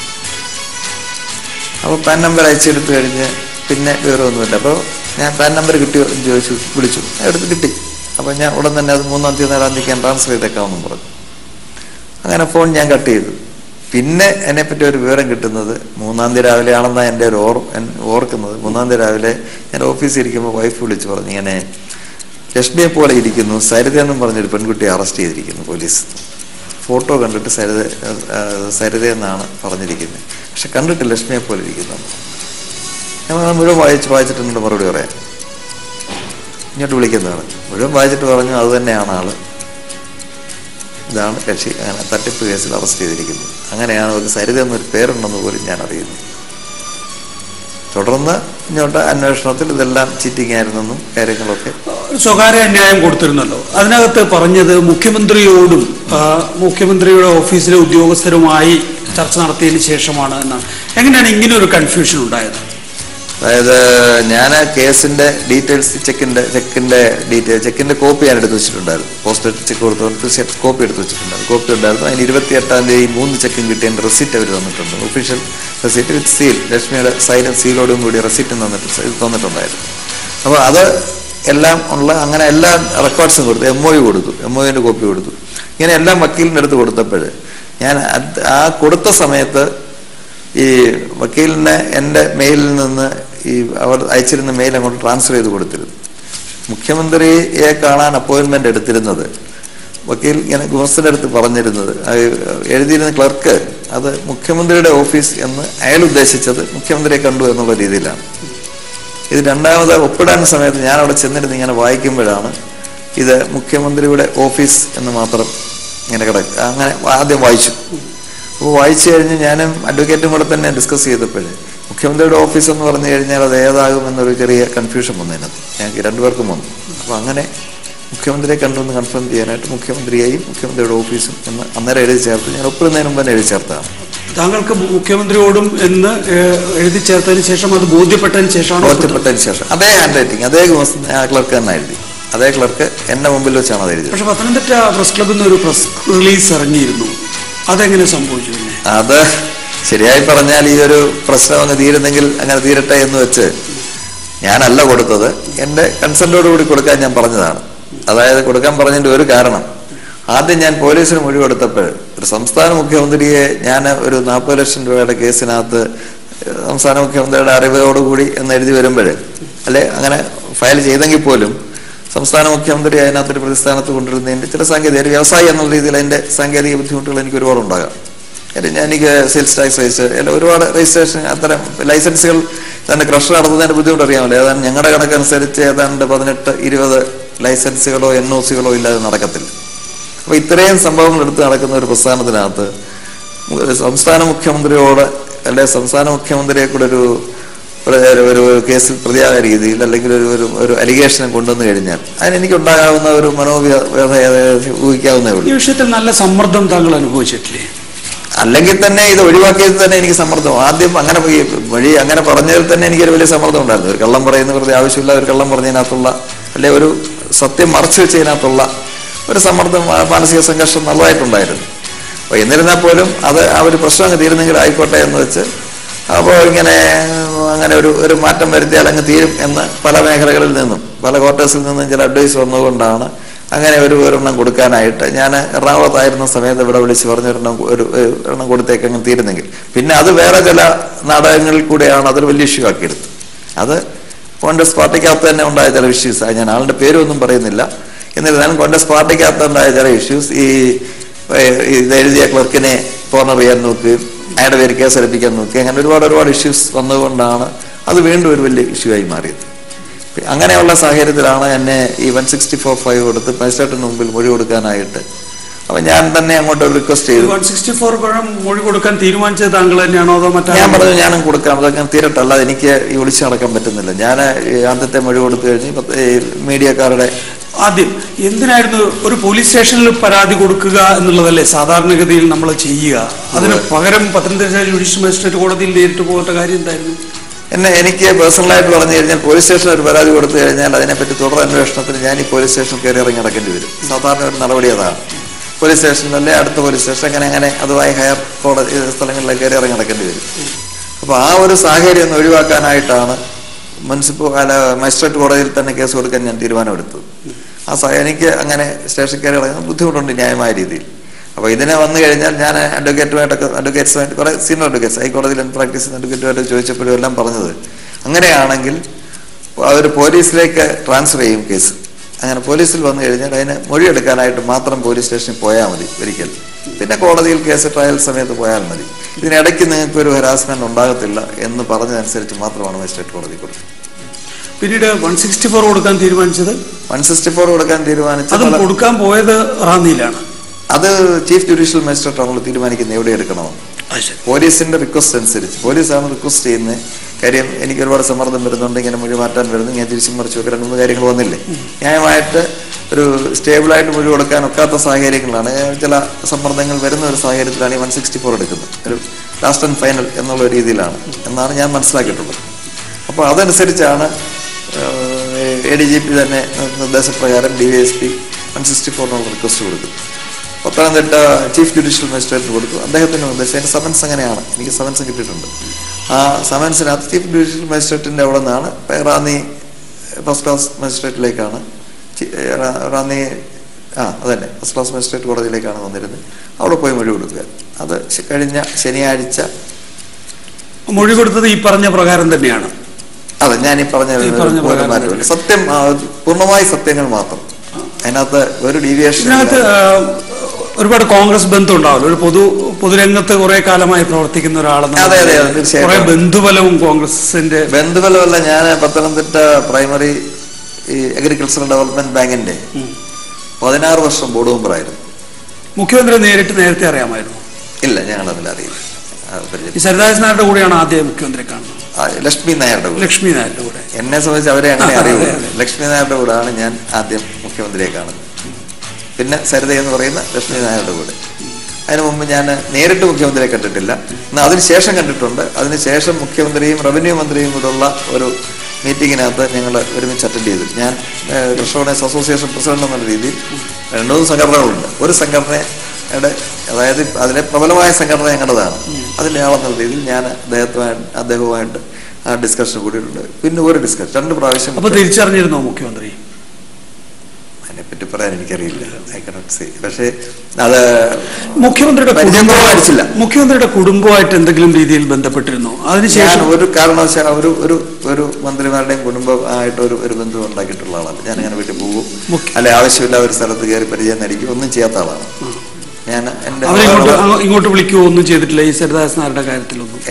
തീർച്ചയായിട്ടും സരിത എന്നോട് സരിത അങ്ങനെ തെറ്റിദ്ധരിച്ചത് അതെ എനിക്കറിയില്ല. അതിന് എന്നെ പോലെ ആരെങ്കിലും വേറെ കാണുവോ, അല്ലെങ്കിൽ ആരെങ്കിലും വിളിച്ചു പറഞ്ഞ് ഞാനാണെന്ന് തെറ്റിദ്ധരിച്ചു പോവുമോ, അങ്ങനെ എന്തെങ്കിലും ചെയ്തതായിരിക്കും. അല്ല, ഞാൻ അതിനകത്ത് ഒരു പങ്കും വീട്ടിൽ വിളിക്കുകയോ അല്ല വീടുമായിട്ട് ഒരു തരത്തിലും ബന്ധപ്പെടുകയോ ഞാൻ ചെയ്തിട്ടില്ല. മുഖ്യമന്ത്രിയുടെ ഓഫീസിന്റെ ഉറപ്പിന്റെ അടിസ്ഥാനത്തിൽ മതി പണം എന്ന് പറയുമ്പോൾ മുഖ്യമന്ത്രിയുടെ ഓഫീസിൽ ഒരു ഇൻഫ്ലുവൻസ്, മുഖ്യമന്ത്രിയുടെ ഓഫീസിൽ സരിദാസ് നായർക്കുള്ള ഇൻഫ്ലുവൻസ്, ആ ഇൻഫ്ലുവൻസ് പരമാവധി ഉപയോഗപ്പെടുത്തിയാണ് താങ്കളെ ഈ ഇതിലേക്ക് നിക്ഷേപിക്കുന്നതിലേക്ക് എത്തിച്ചത്. തീർച്ചയായിട്ടും തുടക്കം മുതലേ ഉണ്ട്. ജോപ്പൻ വിളിക്കുന്നുണ്ട്, ജോപ്പൻ വിളിക്കുന്നത് സ്പീക്കർ ഫോണിൽ തന്നെ കേൾപ്പിക്കുന്നുണ്ട്. ഞാൻ അത് കഴിഞ്ഞ് ജോപ്പന്റെ അടുത്തിരുന്നാണ് വിളിക്കുന്നതെന്ന് വിളിക്കുമ്പോഴെല്ലാം എന്നോട് പറയുന്നുണ്ട്, വേണമെങ്കിൽ ജോപ്പൻ ചേട്ടൻ്റെ അടുത്ത് കൊടുക്കാന്ന് പറഞ്ഞിട്ട്. കാര്യം എനിക്ക് ആവശ്യമില്ല, ഞാൻ അറിയൊരു ഇങ്ങനെ ഈ ഇവര് പറഞ്ഞ മാത്രം അറിയാം. ജോപ്പനെ വിശ്വസിച്ചിട്ടായിരുന്നില്ല പണം കൊടുത്തത്. അവിടെ ചെന്നിട്ട് കണ്ടു കഴിഞ്ഞപ്പോൾ അതുവരെ ഉറപ്പായിട്ട് 29-ാം തീയതി 26-ാം തീയതി കൊടുക്കുമ്പോൾ 27-ാം തീയതി എന്നെ കാണിക്കാം എന്നും പറഞ്ഞാണല്ലോ കൊടുക്കുന്നത്.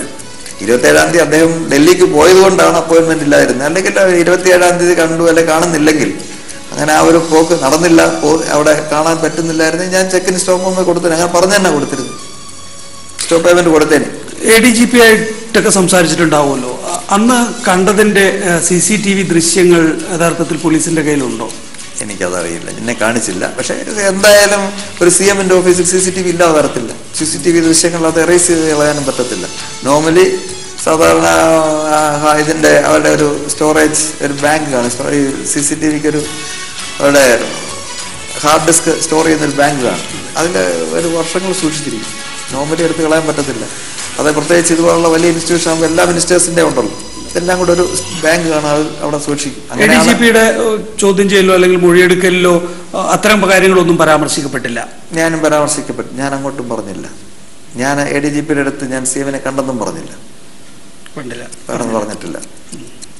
ശരി, അത് ഞാൻ പറഞ്ഞല്ലോ, അതിനുള്ള ഒരു സാഹചര്യമല്ല. അങ്ങനെ പറഞ്ഞിട്ട് എനിക്ക് പുറത്ത് നടക്കാനൊക്കാത്തൊരു സാഹചര്യമാണ് അങ്ങനെ അവരുടെ അടുത്ത്. അതല്ലെങ്കിൽ അതിന് പല സമ്മർദ്ദങ്ങൾ ആ സമയത്ത് ഉണ്ടാകും.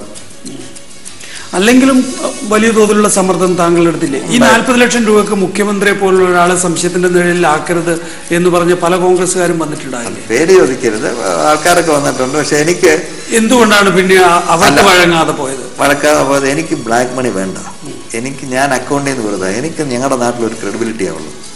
ഞാൻ 40 ലക്ഷം അല്ല ഈ അക്കൗണ്ടിൽ പെടാതെ 40 ലക്ഷം വാങ്ങിച്ചു വെച്ചിട്ട് ഞാൻ ഒരിടത്ത് മോശക്കാരനാകാൻ ഞാൻ തയ്യാറില്ല.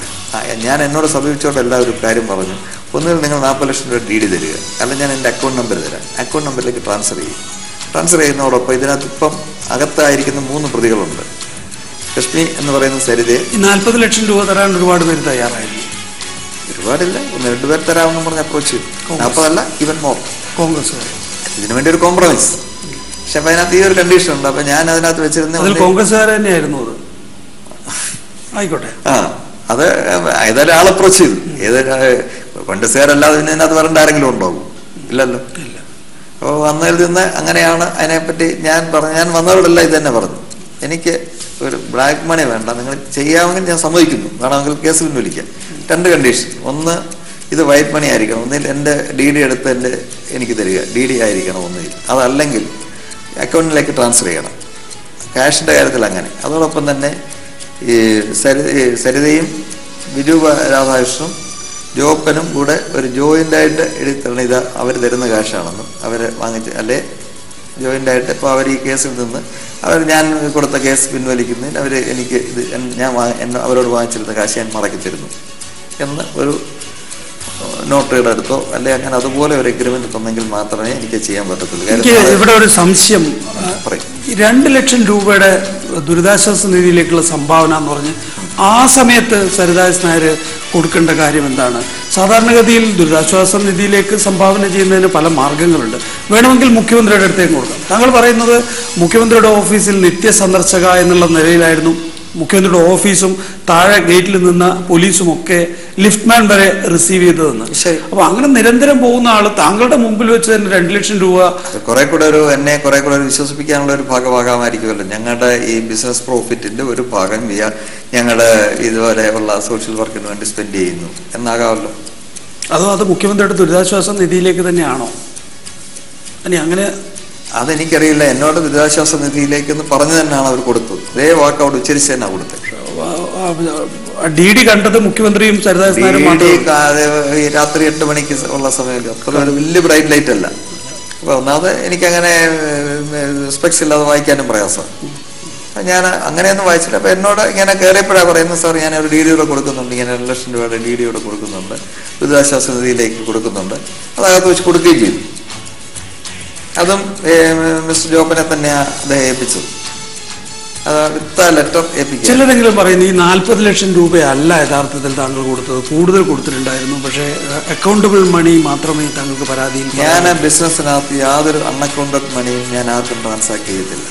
ബിസിനസ് ട്രാൻസാക്ഷൻസ് ഒരു മെഷീൻ വാങ്ങിക്കുന്നതിനോ, ഞാൻ ഒരുപാട് മെഷീൻസ് വാങ്ങിക്കുന്ന ആളാണ്. അത് ഞാനുമായിട്ട് ഡീൽ ചെയ്ത് ആരോട് ചോദിച്ചാലും പറയാം, ആരോട് ചോദിച്ചാലും ആർക്കും അന്വേഷിക്കാവുന്ന കാര്യമാണ്. ഒരു അൺഅക്കൗണ്ടഡ് മണിയും ഞാൻ ചെയ്യത്തില്ല. ഞാൻ സാധനങ്ങൾ വാങ്ങിക്കുന്നതിന് ഒരു ചെക്കേ കൊടുക്കാറുള്ളൂ. അറ്റ്പാർ ചെക്കുകളെ ഞാൻ കൊടുക്കാറുള്ളൂ.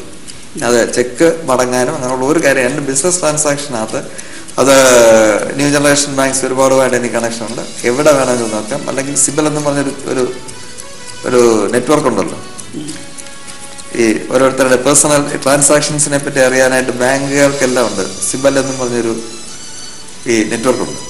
അതിൽ നോക്കിയാൽ അറിയാം എൻ്റെ ഏതെങ്കിലും ചെക്ക് മടങ്ങിയിട്ടുണ്ടോന്നോ, ഞാൻ ഒരു ബാഡ് പേ മാസ്റ്റർ ആണോന്നോ, ഞാൻ അൺഓതറൈസ്ഡ് മണി ട്രാൻസ്ഫർ ചെയ്തിട്ടുണ്ടോ ഒക്കെ എല്ലാവർക്കും അറിയാൻ പറ്റും. ഞാൻ ഒന്നും അങ്ങനെ ചെയ്യാറില്ലാത്ത ആളാണ്. എങ്ങനെ ഈ സമ്മർദ്ദം താങ്കൾ അതിജീവിച്ചു ഇത്രയും ദിവസത്തെ?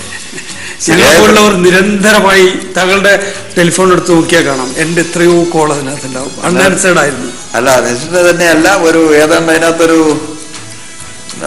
1000-ൽ കൂടുതൽ മിസ്ഡ് കോൾസ് കിടപ്പുണ്ട്. ഞാൻ കഴിഞ്ഞ വെള്ളിയാഴ്ച, ഇതല്ല മുമ്പത്തെ വെള്ളിയാഴ്ച മുതൽ പോലീസ് ADGP എടുത്ത് മൊഴി കൊടുത്തിട്ട് അന്ന് അന്തർധാനം ചെയ്തതാണ്. ഞാൻ പിന്നെ ശനിയാഴ്ച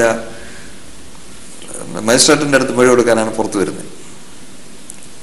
സൗകര്യം എനിക്ക് താമസിക്കാൻ എൻ്റെ ഫ്ലാറ്റ് എറണാകുളത്തുണ്ടായിരുന്നു. അത് പിന്നെ അധികം ആൾക്കാർക്ക് അറിയത്തില്ല. അവിടെ ഞാൻ ഒരു വീടുണ്ട്, അവിടെ താമസിച്ചുകൊണ്ടിരുന്നു. അത് വേറെ ഭാഗം എൻ്റെ മകൻ്റെ വീട്ടിൽ പോയി താമസിച്ചുകൊണ്ടിരുന്നു. അവിടെ സൗകര്യമായിട്ട് താമസിച്ചുകൊണ്ടിരുന്നു. പക്ഷെ എന്നിരുന്നാൽ പോലും ഞാൻ അങ്ങനെ വലിയ പിടി കൊടുക്കാതെ കഴിഞ്ഞുകൊണ്ടിരുന്നു, ഫോൺ എടുക്കാതെ ഇരുന്നു. ഈ ADGPയുടെ അന്വേഷണം ശരിയായ വിധത്തിൽ പുരോഗമിക്കുന്നുണ്ടെന്ന് തോന്നുന്നുണ്ടോ? അത് ഞാനല്ലല്ലോ അതിനെ കമന്റ് ചെയ്യേണ്ടത്. അതിനെനിക്ക് ADGPയുടെ നിർദ്ദേശപ്രകാരമാണ് ആ വാർത്താക്കുറിപ്പ് കൊടുത്തത്? അല്ല, വേറെ ചില മേഖലകളിൽ നടത്തപ്പെടുന്നത് അങ്ങനെ അങ്ങ് തീരുമെന്ന് പറഞ്ഞിരുന്നു, അതുകൊണ്ട് കൊടുത്തത്. അദ്ദേഹം അതിനകത്തൊന്നും പങ്കാളിയല്ല, ഒരു കാരണവശാലും പങ്കാളിയല്ല. വളരെ പെർഫെക്റ്റ് ആയിട്ട് വളരെ ഡീസൻ്റ് ആയിട്ടാണ് എല്ലാ കാര്യങ്ങളും പെരുമാറിയിരുന്നത്. അത് ആ പോലീസിന്റെ ഭാഗത്തുനിന്ന് എനിക്ക് അതിനകത്ത് ഒരു സമ്മർദ്ദവും ഇല്ല. ഈ ഒരു കാര്യത്തിൽ അങ്ങനെയൊന്നും പറഞ്ഞില്ല, പോലീസൊന്നും പറഞ്ഞില്ല. പോലീസിന്റെ കാര്യത്തിൽ എന്നോട് വളരെ ഒരു നല്ല റീസണബിൾ അപ്രോച്ചായിരുന്നു. പിന്നെ എൻ്റെ ഒരു മാനസിക സംഘർഷം, ഒരു കുറേ ഭാഗം മറച്ചു വെക്കുന്നു, അതിൻ്റെ ഒരു ബുദ്ധിമുട്ട്, അല്ലാതുള്ള പല മേഖലകളിൽ നിന്നും അങ്ങനെ ചെയ്യാൻ സമ്മർദ്ദം ഒരുപാടുണ്ടായിരുന്നു. അതില്ലാതെ ഞാൻ പറയുന്നുമില്ല. പക്ഷെ പോലീസ് ഞാൻ എന്ത് പറയുന്നു അത് എഴുതിയെടുക്കാമെന്ന് തന്നെ പറഞ്ഞു, എല്ലാ സമയത്തും പറഞ്ഞ അങ്ങനെയാണ്. ഏതൊക്കെ മന്ത്രിമാരുമായിട്ടാണ് ബന്ധമുള്ളതെന്നാണ് സരിത പറഞ്ഞിട്ടുള്ളത്, അന്നത്തെ ലക്ഷ്മി നായർ പറഞ്ഞിട്ടുള്ളത്? ലക്ഷ്മി നായർ, PJ ജോസഫ് ഒരു മണിമല ഒരു പ്രോജക്റ്റ് ഉദ്ഘാടനം ചെയ്യുന്നു. അത് ഒരു ഹോസ്പിറ്റൽ പ്രോജക്റ്റിനകത്ത് സോളാർ വെക്കുന്നതിനെ സംബന്ധിച്ച് അവിടെ ഒരു വലിയ ഫംഗ്ഷൻ, അത് PJ ജോസഫ് ആണ് ഉദ്ഘാടനം ചെയ്യുന്നതും സരിതയെ പറ്റി പ്രസംഗിക്കുന്നതും സരിതയിൽ ലക്ഷ്മി നായരെ പറ്റി പ്രസംഗിക്കുന്നതും ഒക്കെ എന്നെ ഒരു CD കാണിക്കുകയുണ്ട്, വേറെ ഒരു വീഡിയോ ദൃശ്യം കാണിക്കുകയുണ്ടായി. പക്ഷെ അതെനിക്ക് തന്നിട്ടില്ല, തന്നിട്ടുള്ളൂ ഈ ക്ലിപ്പിങ്സ് മാത്രമേ തന്നുള്ളൂ. അതേപോലെ വേറെ ജയലക്ഷ്മി വളരെ അവരുടെ ഒരു പ്രോജക്റ്റ് ഉദ്ഘാടനം ചെയ്തു. സരിത നിങ്ങളുമായിട്ടുള്ള കൂടിക്കാഴ്ചയ്ക്ക് ശേഷം നേരെ ഗണേശന്റെ മുറിയിലേക്കാണ് പോയത്, മുഖ്യമന്ത്രിയായിട്ടുള്ള പോയി ഞങ്ങൾ ഇറങ്ങിപ്പോന്നു. അവിടെ ഗണേഷ് സാറിനെ കാണാൻ അദ്ദേഹത്തിന്റെ ഓഫീസിലേക്കാണ് കയറിയത്. ഗണേഷ് സാറിനെ കാണാനാണെന്ന് പറഞ്ഞ് അങ്ങോട്ട് കയറി.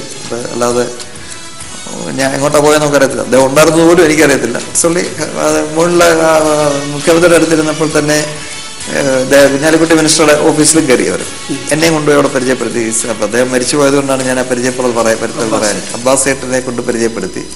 അബ്ബാസ് ഏട്ടനെ ഇവരെ വളരെ വളരെ സന്തോഷമായിട്ടാണ് സംസാരിച്ചവരോട്, വളരെ അടുപ്പം ഉള്ള രീതിയിൽ തന്നെയാണ് അബ്ബാസ് ഏട്ടൻ സംസാരിച്ചത്. അദ്ദേഹം മരിച്ചു പോയതുകൊണ്ട് അദ്ദേഹത്തിനകത്തേക്ക് വലിച്ചടിക്കണ്ടെന്ന് വെച്ചാൽ ഉണ്ടായിരുന്നു. താഴെ എല്ലാ ഓഫീസിലും അവർക്ക് പരിചയം ഉണ്ടെന്ന് എന്നോട് പറഞ്ഞു. ജയലക്ഷ്മിയോ മന്ത്രിയുടെ അടുത്ത് എന്തെങ്കിലും കാര്യം നടത്തണമെങ്കിൽ അതിന് ഓഫീസൊന്നും വേണ്ട, ഞാൻ നേരിട്ട് പറഞ്ഞാൽ മതി എന്ന് പറഞ്ഞു. അങ്ങ് പറഞ്ഞോളാം, ആരെയും കാണണ്ട, എന്ത് കാര്യം വേണം ഏത് സമയത്ത് വേണമെങ്കിൽ എനിക്ക് പറയാൻ സ്വാതന്ത്ര്യമുണ്ട്.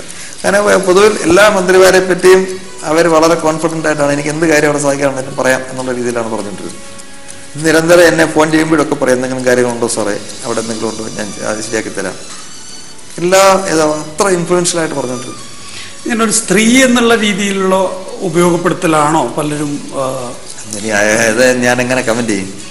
എന്നോട് വളരെ മര്യാദയായിട്ട്, എൻ്റെ അടുത്ത് ആദ്യം വന്നപ്പോൾ തന്നെ എന്നോട് പറഞ്ഞ ഒരു ഭാഗം, സാറിനെ മകളായിട്ടോ മരുമകളായിട്ടോ ആ ഒരു രീതിയിൽ എന്നെ എപ്പോഴും കാണണം, എല്ലാ കാര്യങ്ങളും കാണണം. ഞാൻ നിന്നെ കണ്ടാൽ എനിക്കതല്ലേ തോന്നാൻ, നിന്റെ പ്രായം എൻ്റെ പ്രായമാകുമ്പോൾ അതല്ലേ ഉള്ളൂ, വളരെ കുഴപ്പമൊന്നുമില്ല, നീ വളരെ ധൈര്യമായിട്ട് കാര്യങ്ങൾ ചെയ്യും. എൻ്റെ വീടും അടുത്താണല്ലോ, കമ്പനിയും വീടും ഒരുമിച്ച് തന്നെയാണ്. എൻ്റെ ഓഫീസിൽ വരുന്ന വീട്ടിൽ വന്ന ആൾ കാപ്പി കുടിക്കുകയും ചായ കുടിക്കുകയും ഒക്കെ ചെയ്തിട്ടുണ്ട്. എൻ്റെ വൈഫ് ചായ എടുത്തു.